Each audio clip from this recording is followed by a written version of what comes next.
Hi, நீங்கள் பார்த்துட்ருக்கிறது yoga's menu channel. Welcome back to my channel. இன்றைக்கி நம்ம பாஸ்தா ரெசிபி பார்க்க போகிறோம்.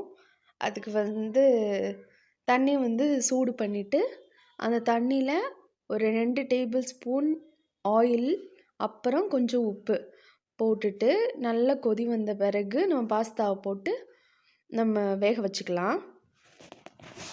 இதை இடையில நம்ம கிளறி பார்த்துக்கலாம். இல்லைன்னா கொஞ்சம் வெந்திருக்கா வேகலையான்னு டக்குன்னு நம்மளுக்கு தெரியாது. அதனால் நல்லா கொதி வந்த பிறகு அப்புறம் கொஞ்சம் இடையில எடுத்து பார்த்தோம்னா அது ஸ்டீம் ஆகுதா இல்லையா நமக்கு தெரிஞ்சிடும். எண்ணெய் நம்ம எதுக்கு ஊற்றுறோன்னா, நம்ம பாஸ்தா ஒட்டாமல் நல்லா தனித்தனியாக வெந்து வரும். அதனால நம்ம எண்ணெய் ஊற்றிக்குவோம். ஒரு 10 to 15 மினிட்ஸில் பாஸ்தா ரெடி ஆயிரும். இந்த பாஸ்தா ரெட் சாஸ் பாஸ்தா நம்ம இன்றைக்கி பண்ணுறது. இதில் பாஸ்தா வேக வச்சு எடுத்துக்குவோம். அப்புறம் ஒரு ரெட் சாஸ் பண்ணிவிட்டு அதை ரெண்டையும் மிக்ஸ் பண்ணால் அந்த டிஷ் ஓவர் ஆயிரும். இப்போ நம்ம சாஸ் எப்படி பண்ணுறதுன்னு பார்க்கலாம். இதுக்கு ஒரு 3 ஸ்கூப்ஸ் ஆஃப் பட்டர் போட்டுக்கோங்க. அன்சால்டட் பட்டர் போட்டுக்கோங்க. சால்டட் பட்டர் விட அன்சால்டட் பட்டர் தான் சூப்பராக இருக்கும். அதனால் நீங்கள் அன்சால்டட் பட்டர் யூஸ் பண்ணிக்கோங்க. இதெல்லாம் நல்லா மெல்ட் ஆகிற வரைக்கும் ஒரு கொஞ்ச நேரம் மிக்ஸ் பண்ணி விட்டுட்டே இருங்க. பட்டர் நல்லா மெல்ட் ஆன பிறகு பெரிய வெங்காயம் ஒரு ரேண்டமான சைஸில் கட் பண்ணி வச்சுருக்கிறது ஆட் பண்ணிக்கலாம். வெங்காயம் ஆட் பண்ணிவிட்டு நல்லா கிளறி விடணும்.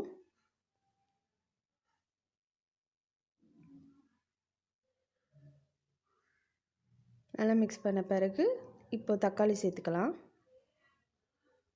இந்த வெங்காயம் தக்காளி நல்ல மசிஞ்சு வர அளவுக்கு நம்ம கிண்டிகிட்டே இருக்கணும். இந்த வெங்காயம் தக்காளி மசிகிறதுல தான் இருக்குது டேஸ்ட்டே. அப்போ கொஞ்சம் சால்ட் சேர்த்துக்கலாம். சேர்த்துட்டு நல்லா மிக்ஸ் பண்ணிக்கோங்க.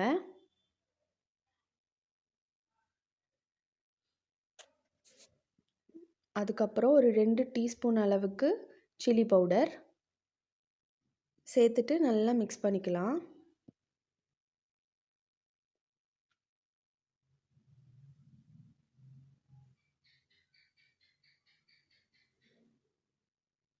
இது நம்ம எவ்வளோக்கு எவ்வளோ நல்லா மிக்ஸ் பண்ணிகிட்டே இருக்கோமோ, எவ்வளோ மசிய விட்டுறோமோ அதில் தான் இருக்குது அந்த டேஸ்ட். அப்புறம் அந்த பட்டர்லேயும் இருக்குது.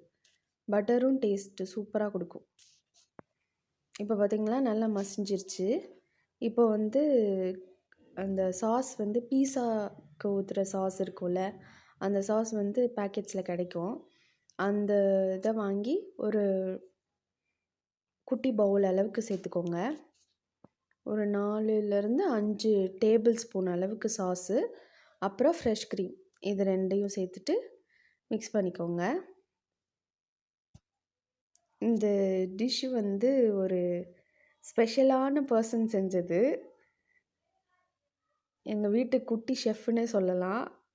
சூப்பராக இருக்கும் இந்த ரெசிபி. எந்த ரெசிபி ட்ரை பண்ணுறீங்களோ இல்லையோ, இந்த ரெசிபியை கண்டிப்பாக ட்ரை பண்ணி பாருங்கள். இந்த டிஷ்ஷை மட்டும் மிஸ்ஸே பண்ணிடாதீங்க. இப்போ நம்ம சாஸ் முடிஞ்சிருச்சுல, அதுக்கப்புறம் இந்த பாஸ்தாவெல்லாம் போட்டு கிளறிட்டோன்னா அவ்வளோதான், ரெடி ஆயிரும். அவ்வளோ டேஸ்ட்டாக இருந்துச்சு. மிஸ் பண்ணிடாதீங்க. அப்புறம் இதை சர்வ் பண்ணி நம்ம சாப்பிட்றலாம். அவ்வளோதான். கண்டிப்பாக ட்ரை பண்ண வேண்டிய டிஷ். தேங்க்ஸ் ஃபார் வாட்சிங். சப்ஸ்கிரைப் பண்ணிவிட்டு பெல் பட்டனையும் கிளிக் பண்ணிடுங்க.